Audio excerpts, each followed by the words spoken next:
Irmãos, a parte do Senhor Jesus, estamos aqui novamente para nós fazermos um comentário sobre a lição capítulo 7. A lição 7 que vai abordar o capítulo 11 de Gênesis, um assunto muito legal, muito top, muito bacana, que é a Torre de Babel. Vamos ver o que aconteceu depois do dilúvio? Vamos dar uma olhada? Depois do dilúvio, olha só, fica ligado. O mundo teve um novo começo, né? Mas em vez de os homens se espalharem, em vez dos homens se repovoarem a terra como Deus havia ordenado, vocês lembram disso? Eles acabaram construindo a grande Torre de Babel, amado, rebelando-se contra Deus, entendeu? Eles julgavam que poderiam estabelecer um império mundial independente de Deus. Olha que absurdo isso. Por isso eles foram castigados com a confusão das línguas e assim se espalharam, né? Então nós podemos observar aqui que a raça humana, olha só, ela foi então dividida em nações que falaram diferentes línguas de acordo com os 3 filhos de Noé, Sem, Cão e Jafé. Sem, seus descendentes se localizavam na Arábia e para o Oriente. Cã se estabeleceram lá na África e Jafé se estabeleceram lá na Europa. Segundo o grande historiador Joséfo, que era um judeu, ele declara que a Torre de Babel, amado, foi construída porque o povo não quis se submeter-se a Deus. Acredita-se que a torre foi construída em forma de zigurate, ou seja, uma pirâmide com camadas terraplanados. Novo estudo sobre uma pedra encontrada na antiga Babilônia, olha só, que é atual Iraque, há cerca de um século pode comprovar a existência da Torre de Babel, segundo o professor da Universidade de Londres, Andrew George. Então aqui é uma grande prova do que a palavra do Senhor, que nós temos como bússola, ela é verdadeira, ela não mente, porque ela é a palavra de Deus. Sim, o nosso tema aqui na lição 11, que fala sobre a Torre de Babel, nós vamos aprender nesta lição, amado, como é que o antigo pecado da soberba, segura isso aí, o pecado da soberba, levou a humanidade ao desejo de fazer-se acima de Deus.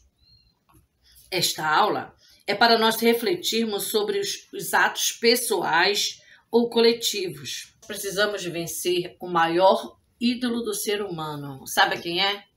Ele mesmo. Gênesis capítulo 11, de 1 a 9, diz assim: E era toda a terra de uma mesma língua e de uma mesma fala. E aconteceu que, partindo eles do Oriente, acharam um vale na terra de Siná e habitaram ali. E disseram uns aos outros: Ei, façamos tijolos e queimemo-los bem. E foi-lhes o tijolo por pedra e o betume por cal. Ei, edifiquemos nós uma cidade, uma torre cujo cume toque nos céus, estabeleçamos, presta atenção, um nome, para que não sejamos espalhados sobre a face de toda a terra. Preste atenção aí na malícia do homem. Então desceu o Senhor para ver a cidade e a torre que os filhos dos homens edificavam. E disse: Eis que o povo é um. Eis que o povo é um. Olha só a frase do Senhor. E todos têm uma mesma língua. E isto é o que começamos a fazer, não havendo agora restrição para tudo o que eles intentaram fazer. Versículo 7. Eia, desçamos e confundamos ali a sua língua. Desçamos e confundamos. Olha aí que glória, né? Um toque que a gente pode aprender aqui sobre a presença da Trindade Divina, para que não entenda uma língua do outro. Assim o Senhor se espalhou dali sobre a face de toda a terra e cessaram de edificar a cidade. Por isso se chamou seu nome Betel, porquanto ali confundiu o Senhor a língua de toda a terra, e dali os espalhou o Senhor sobre a face de toda a terra. Esses 9 versículos são muito importantes, amado, porque relata sobre a história da Torre de Babel. Quando a gente analisa esse texto de Gênesis capítulo 11, a gente analisa que a soberba do homem, ela sobressai de uma maneira visível. E como a soberba, ela tem sido um foco muito em destaque nesse texto bíblico, vamos falar um pouquinho sobre essa soberba. O que é soberba? É uma manifestação de orgulho, de pretensão, de superioridade sobre as outras pessoas. É a arrogância, é a altivez, amado. É a autoconfiança exagerada. Isso aí é soberba. Soberba é um substantivo feminino do latim supervia, que significa elevação, presunção, orgulho.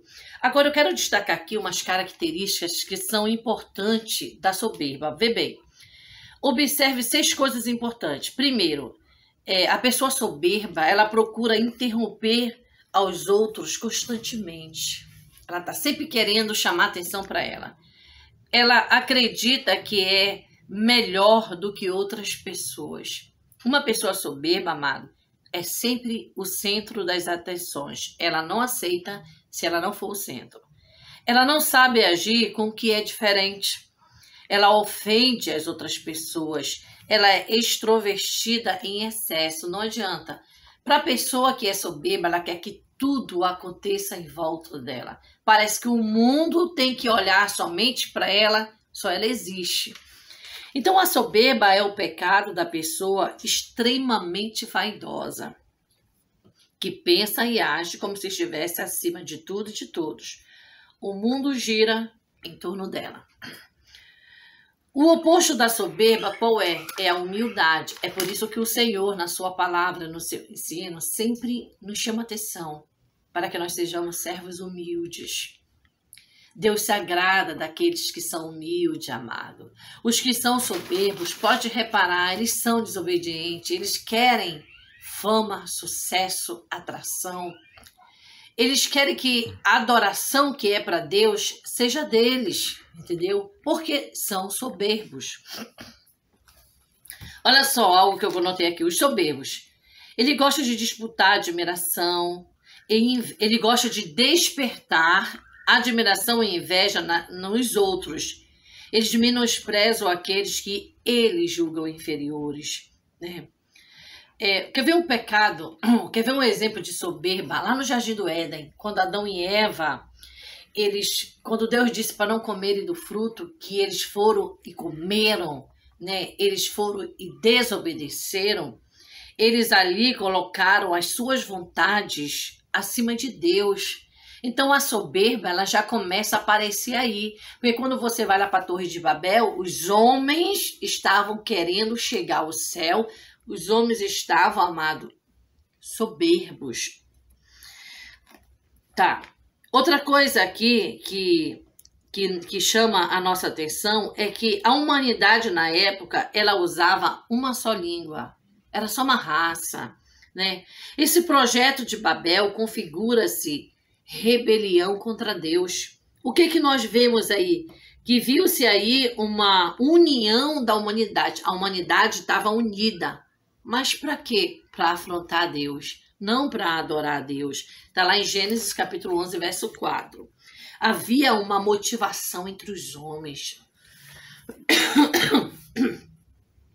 Eles trabalhavam unido, era aquela corriqueira, era aquela movimentação, porque eles não viam a hora da torre estar crescendo, crescendo, crescendo, crescendo. E a gente observa uma coisa, que o soberbo, ele quer estar lá em cima.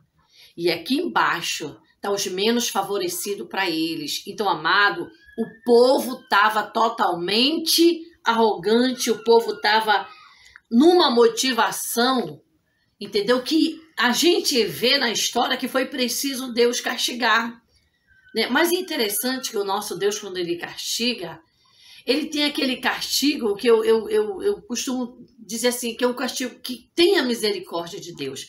Porque, olha, do jeito como os homens estavam atrevidos para querer fazer a torre para chegar até os céus, eles mereciam um castigo da mesma maneira, do mesmo nível, vamos dizer assim, do atrevimento deles. Mas Deus, ele é misericordioso. Já pensou se Deus agisse, toma lá da cá? Tu já pensou, amado? Coitado do ser humano, né? Nessa lição bacana aqui, mostra que até em nossos cultos, segura essa parte, até em nossos cultos percebe alguns que querem elogio, querem reconhecimento. Nosso culto está acontecendo, a pessoa às vezes deixa de ser um adorador porque quer ser adorado, canta bem, mas não fica satisfeito enquanto não ouve um elogio, enquanto alguém não vê, olha, mamãe, você arrasou, ó, você foi 10, você foi top, nossa, que palavra foi essa? Entendeu? Então, eles tentam roubar a atenção dos adoradores para si e não para Deus, né? Mas não tem aquela preocupação assim, como Deus receberá isso? Ele se agradou disso? Eu dei para Deus o meu melhor na adoração? Será que o Senhor se agradou?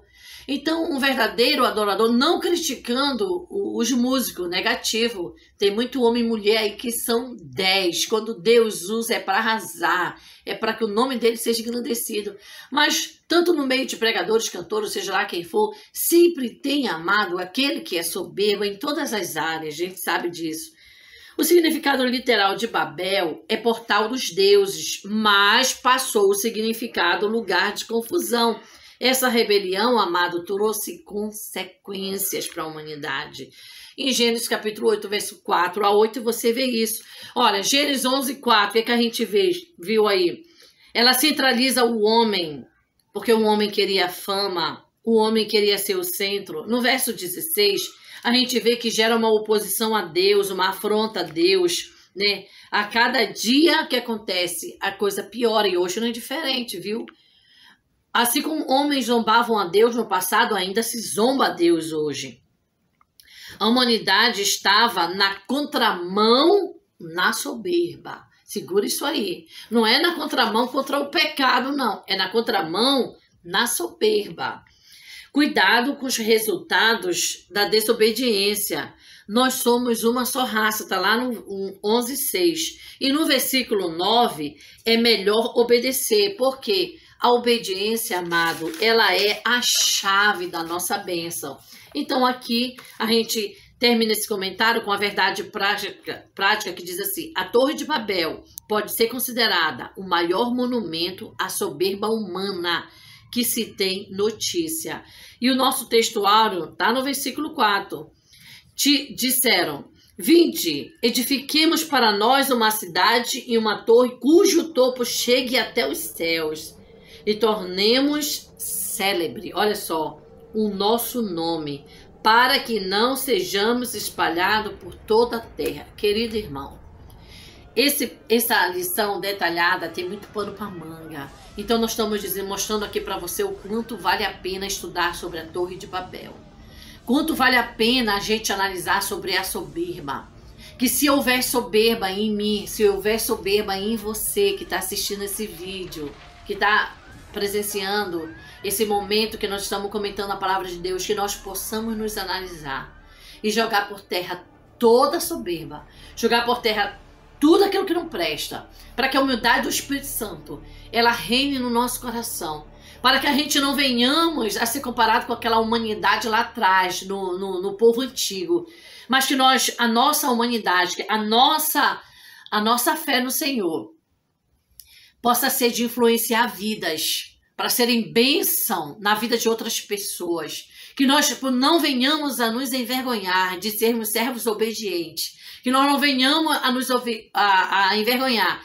Que vale a pena servir a Deus. Vale a pena ser servo. Vale a pena dar exemplo. Vale a pena, amado, renunciar a muita coisa para que o nome do Senhor Jesus seja glorificado e exaltado através das nossas vidas. O único objetivo é esse: exaltar a Deus, ensinar sobre Deus, pregar sobre Deus, né, amado? Louvar sobre Deus. E assim o Senhor se agrada, o Senhor fica super feliz, né? Porque o nosso objetivo, o meu e o teu, é que o Senhor se agrade de nós, que o Senhor se alegre de nós, que o Senhor possa olhar para nós e ver servos verdadeiros. Então, amado, estude mais profundo sobre a Torre de Babel, veja como o povo estava soberbo, joga isso para a tua vida espiritual, joga isso para as pessoas a qual você com certeza vai comentar sobre o assunto, né? O povo foi negligente, o povo foi castigado, Deus é misericordioso, não deu castigo à altura, mas a misericórdia dele é tão grande, amado, é um amor tão grande que o nosso Senhor tem por nós, tem pela humanidade. Então, vale a pena servir esse Deus. Que o Senhor te abençoe e te guarde.